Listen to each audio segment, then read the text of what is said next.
So somewhere in the Carpathian Mountains, there is a valley where the Black Death just finished wiping out half the population. The surviving feudal lords are too weak to hold power, and a vampire named Brenkis looked at all that chaos and went, yeah, this is mine now. That's not a pitch I made up, Pack. That's literally the opening 15 seconds of the new setting reveal for the Blood of the Dawnwalker.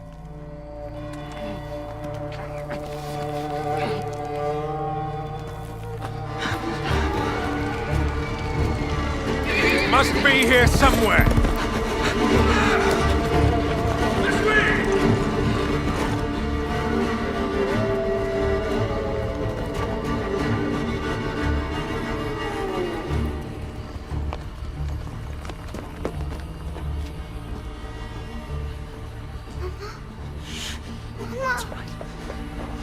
It's all right.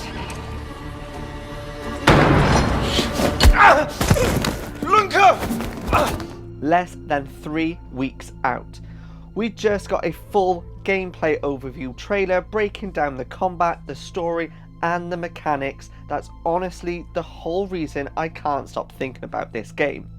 So let's get into everything we actually know, because there's a lot more here than a vampire RPG.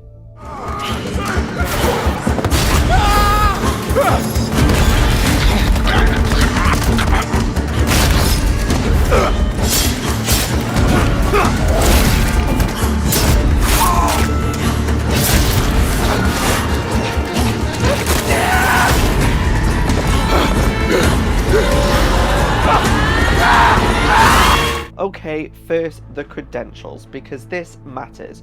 Rebel Wolves is a Warsaw studio founded by people who used to make The Witcher 3 and Cyberpunk 2077. This isn't some random team throwing vampire and open world into a pitch deck and hoping it sticks. The director and writers are the people behind The Witcher 3 Wild Hunt. So when I say the combat feels familiar, if you've played Witcher 3, that is not a vibe. That's literally the same guy who built that system doing it again with a decade more experience. Powerful vampire Brenkis stepped out of the shadows and conquered the valley. Now, it's time for you to be a part of this story. Welcome to the world of Dawnwalker.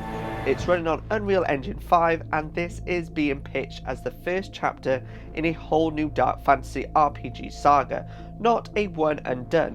Rebel Wolves has already said they're planning 3 DLC drops post-launch Witcher style. If you love that model, that's the plan here too.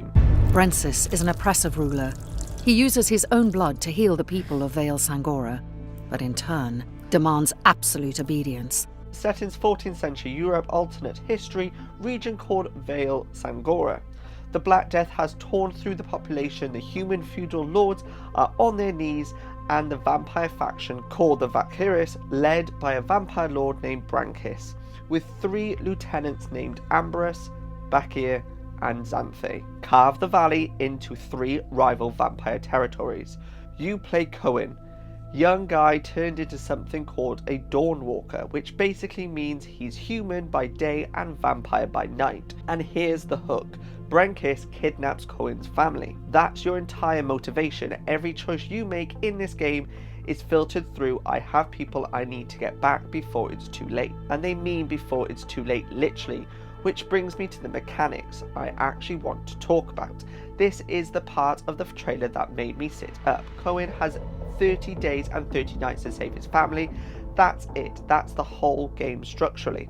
Now, exploring Vale Sangora on its own doesn't burn time. You can wander, you can look around, that's free.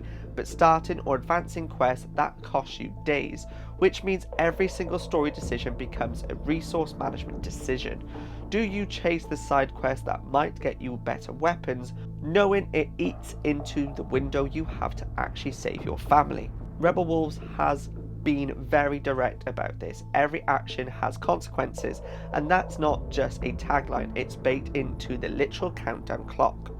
I'll be honest, Pack, this is the kind of system that either becomes the best thing about the game or becomes a thing speedrunner exploit into oblivion by 2 weeks.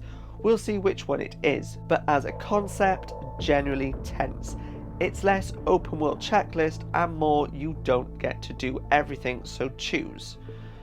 This is where it gets good for combat nerds. Coen isn't just stronger at night, his entire toolkit changes. By day, Coen fights with a sword and something called hex magic. He actually consumes his own blood to cast hex or talk to the dead, classic Witcher adjacent RPG protagonist stuff. By night, he's a vampire, claws and fangs instead of steel, though he can still draw a sword if he wants to. He gets Shadow Step, a short-range teleport with a landing indicator so you can chain it into combat. He gets wall running, and there's a mutation system tied to feeding. Stronger vampires you defeat can unlock additional abilities for Coen, which also ties it back into the whole the thing that makes you powerful is also eating away at your humanity theme. For the actual combat system itself, there are two layers, adaptive Omni Attack and Omni Block. Press a button, Coen attacks or blocks contextually. Good for people who want fluid, accessible combat. And a tactical directional system underneath that rewards precise parries and players who want the harder version.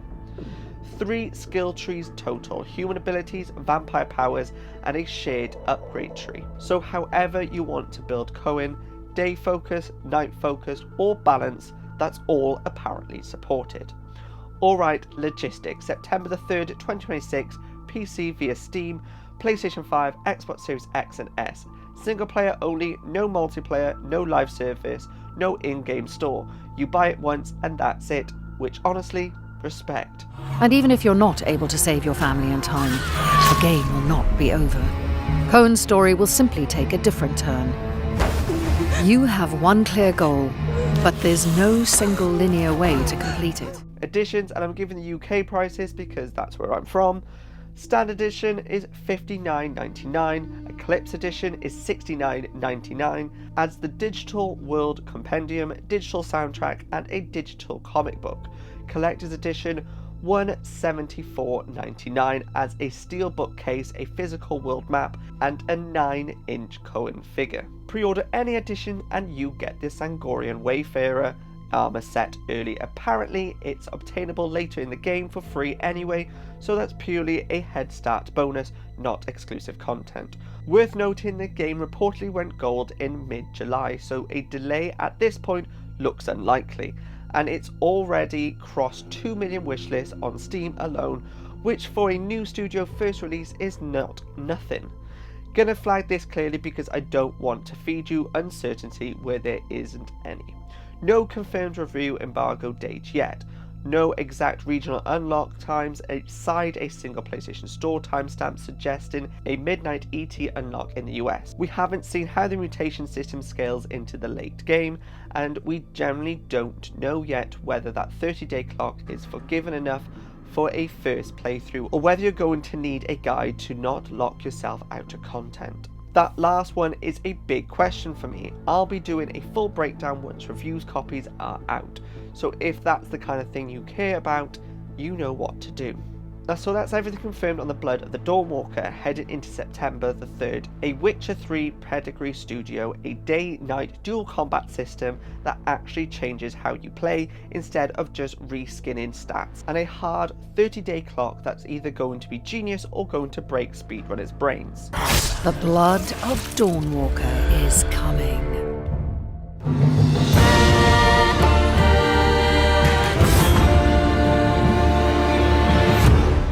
I'm cautiously very excited about this one pack. Let me know down below if you're pre-ordering, and if you want me to do a launch week first impression video the second I get my hands on it. Smash that like button so the algorithm knows to show you when it drops.